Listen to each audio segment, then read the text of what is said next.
Today on How It's Made. Pro hockey sticks.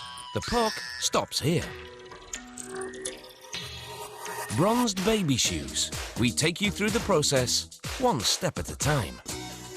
Treadmills will bring you up to speed about how they make them. And handheld computers. Computer processing unplugged. But first,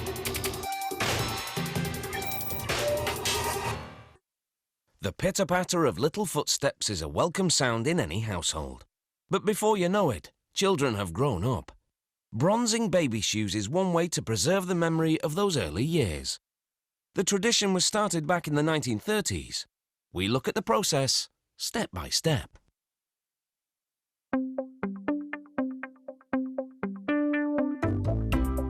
In these shoes, a child learned to stand on his own 2 feet.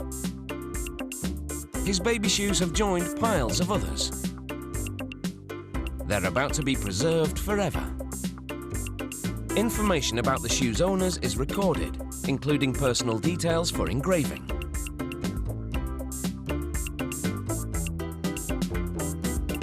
A tracking number is assigned to each pair. Without it, some shoes might not find their way back to their owners. That number is stamped onto insoles. There's a special coating on the insoles that will prevent the metal plating from sticking to them, so this number will be visible throughout processing.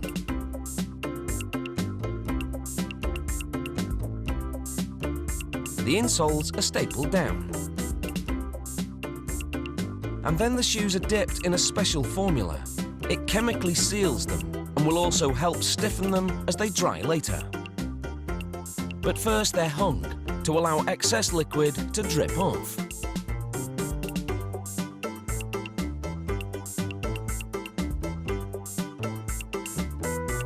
Each shoe is stuffed with plastic to give it shape.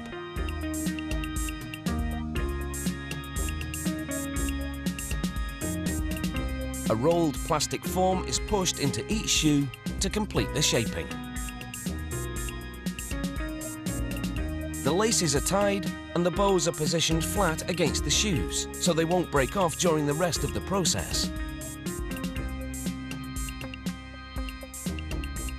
As an extra precaution, a rubber band is wrapped around each bow and then glued down.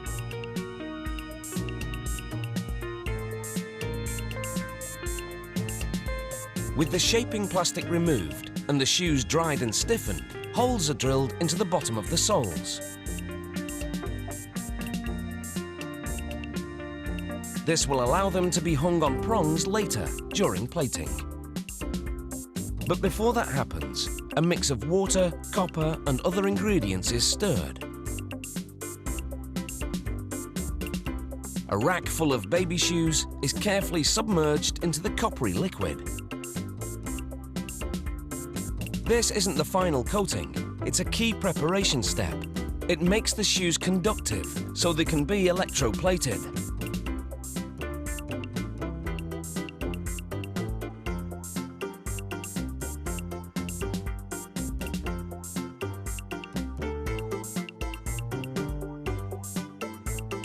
The shoes are hung to dry, and a little more of the liquid is dribbled onto them to cover any bare spots. The finish is allowed to dry for a couple of days. Then, they're lowered into the electroplating tank. An electrical current runs through to the shoes, attracting copper in the tank to plate them. Using a special polishing wheel, the bright copper finish is scratched. This prepares them for the next step.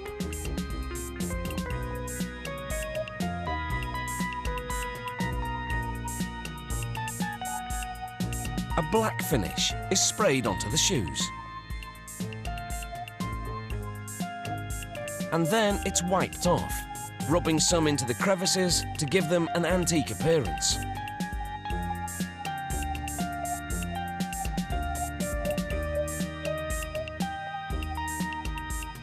Next, they're sprayed with a protective lacquer. You can still see the identification number clearly on the insole, so they haven't lost track of the owner. The engraving plate is attached onto a wooden base, and the shoes are screwed onto it. Now they won't be going anywhere, except down memory lane. And it seems there's no end of bronzed keepsakes that can also take you there. From cowboy boots to burgers on a bun. I remember that one. Coming up on how it's made. Treadmills. To make them is no walk in the park. And handheld computers, high-tech gadgetry that fits in the palm of your hand. See you after the break. Treadmills were invented back in the 1800s. Farmers put animals on treadmills to power butter churns and threshing machines. It wasn't until the middle of the 20th century that people started working out on treadmills. And as a fitness concept, it's been a runaway success.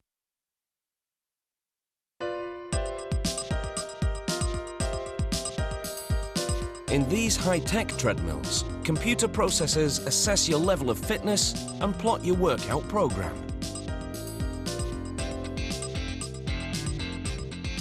To make one, they punch holes in aluminium frame side pieces. These holes will be used to attach other parts. But first, they weld joints to the side pieces. And they weld brackets onto the platform that will hold the treadmill's motor.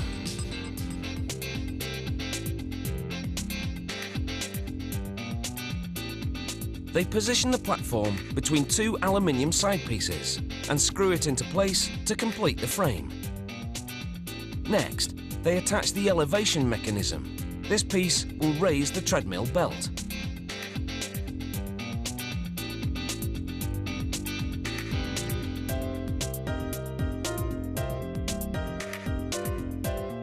They fasten wheels to the frame that will allow the treadmill to be rolled away for storage.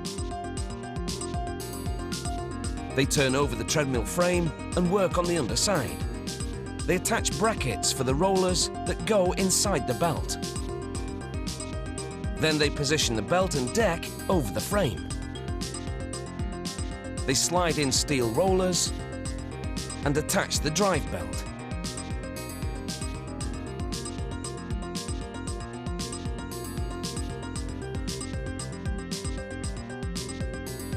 They bolt a large shock absorber to the drive motor to dampen its vibration. They install a strobe disc and then place an optical sensor over it. With the help of this sensor, the strobe will monitor the motor speed 16 times per second.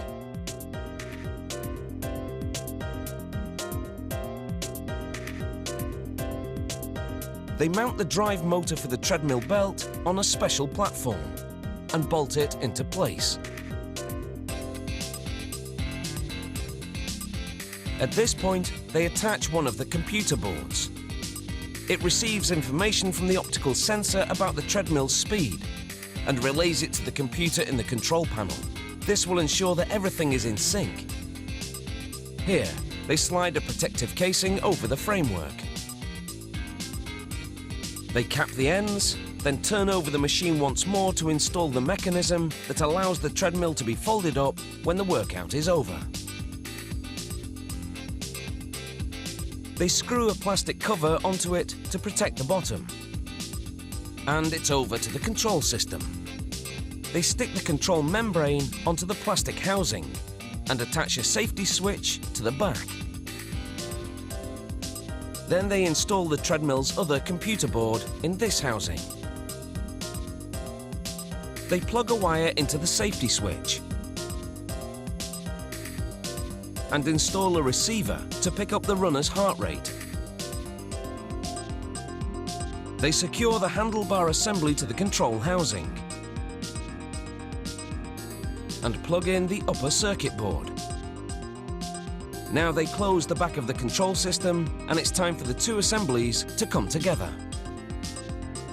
They connect the upper and lower computer boards so they can communicate. And then they give the treadmill a little test run. to make sure it's on top form. They put it through a range of elevations and check the belt to determine if it's running in the middle. They adjust the belt to centre it a little better. The treadmill has passed inspection. So they wipe away their footprints and press the brand label onto the hood. They lower the hood onto the motor, and now this treadmill is ready to give you a good run for your money. Go on, faster!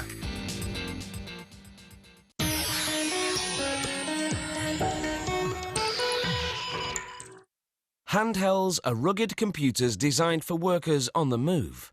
They're used by delivery drivers, policemen, and in warehouses. They process data in virtually any condition, from bad weather to rough roads. So even though you're in the field, you're still plugged in.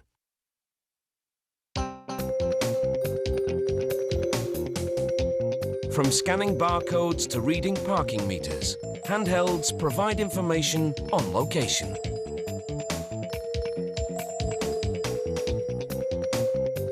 They start with the keyboard electronics panel. They test each contact for conductivity.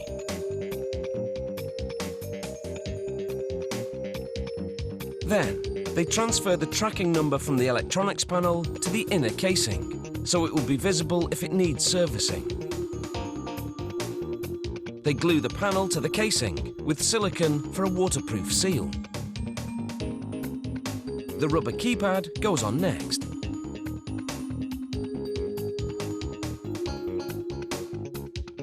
Then, they glue a protective plastic plate over it.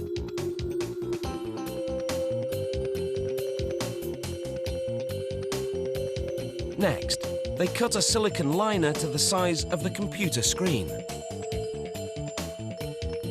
It will help seal the unit, preventing water and dust from getting in. They place the liner in a bracket behind the screen, and then use this jig to align the screen to the computer casing. A dab of thread locker glue to the screws helps to hold it all together.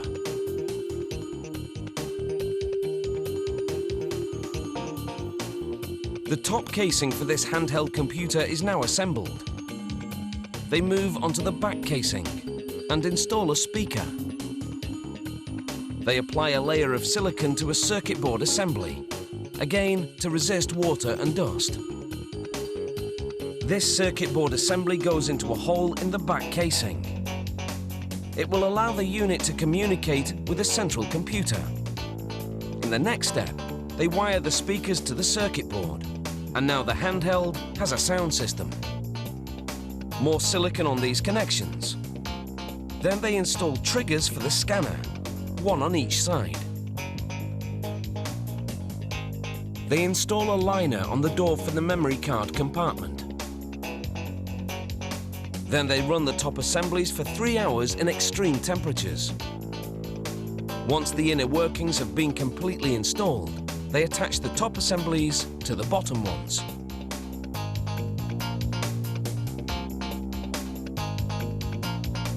They tuck the battery pack into its compartment and install the end cap.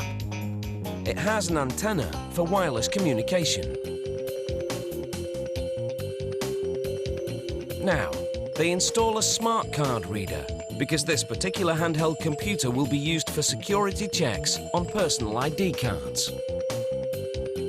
They test the laser scanner,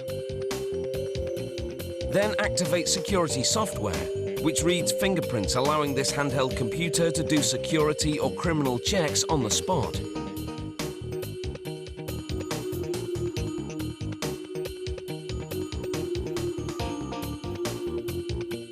When an unregistered person presses a finger onto the print reader, this is what happens. Of course, mobile computers are designed to return to a home base, where they upload information into the main computer. But first, randomly selected units get roughed up in a series of tests. They toss this unit into a tumbler and it gets thrown around. Then they drop it from a height of 2 meters. They plunge it into a tank of water. In the real world, things can be even tougher. This computer ended up in a fire.